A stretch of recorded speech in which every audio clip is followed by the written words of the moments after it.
what we saw in the figures yesterday in the US, that we've had that tentative trend break upwards in US inflation again, and we never came back down to target. And behind this, we also have a heightened sensitivity in the economy to the next inflation shock. We are not back in a world where we were before the inflation crisis that we've had.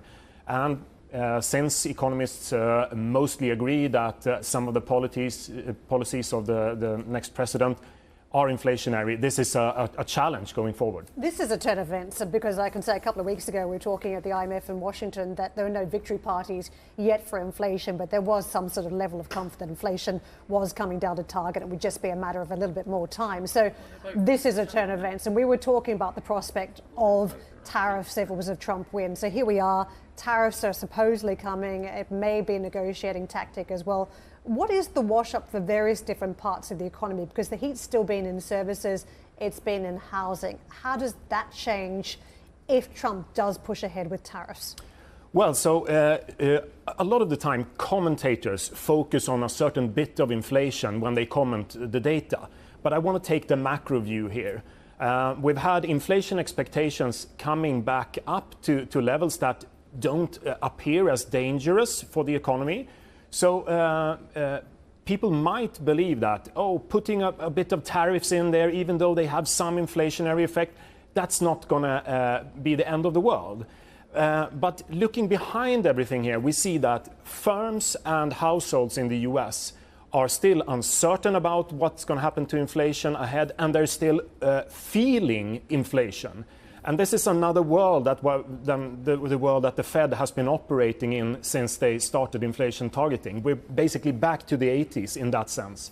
We also see in derivatives markets that the upward bias in inflation risk is there.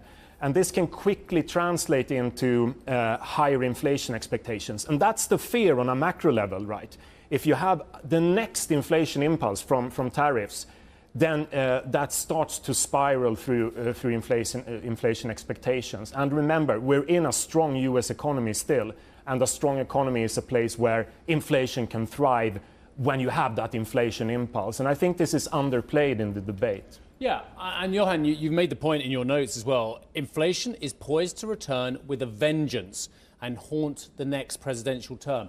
We're not just saying that it stays where it is without getting to target. What you're saying there is that this actually is a clear and present danger, because it will be a political danger as well. Because if any one issue was why Biden and then Harris lost the election, it was because Americans felt poorer despite the economic growth. Yeah, I completely agree.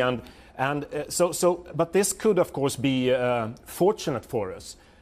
Because, of course, President-elect Donald Trump and his team would realize this as we move forward. If they see that, inflation is coming back more than we thought, maybe that will temper them. But on the other hand, we know that a lot of the policy agenda so far has been sold on other objectives than economic objectives, like there's border security and other ideological features. So there's still a lot of uncertainty what we will get in the end with the incoming administration, of course. But for now, I think there is the danger of inflation, and that could put the Fed back into action earlier than some would believe.